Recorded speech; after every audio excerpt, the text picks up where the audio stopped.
Бүхний хөлтийн өг соёлын сайхан наадам дээр юм одоо энэ соёлын бие босоо хийгч одоо зөндөө олон хүмүүс байгаа.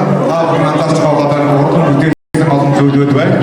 Тэр нь одоо манай Яматвагийн иргэн Боддогны дөржийн болор чимэг маань бас одоо өв тэгч эсгэрээ хаавын саний олох гэж байна. Монгол ардын доо сүнжид маань ардын одоо их чухал урлагийн нэг төрөл шүү дээ. Эсгэрээ гэдэг бол тийм ээ аман эсгэрээ.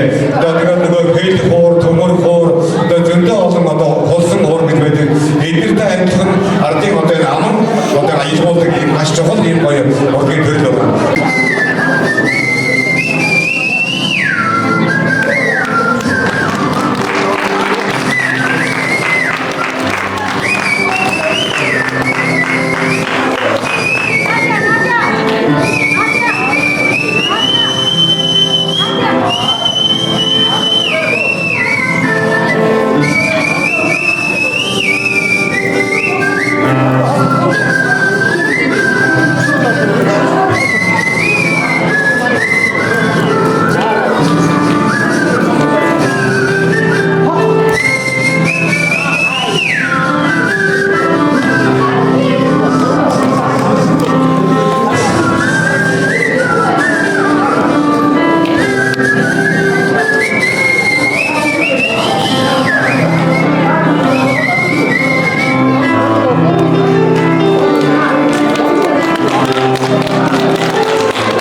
Энэ бол бас сайхан гайхалтай сайхан мөч байна.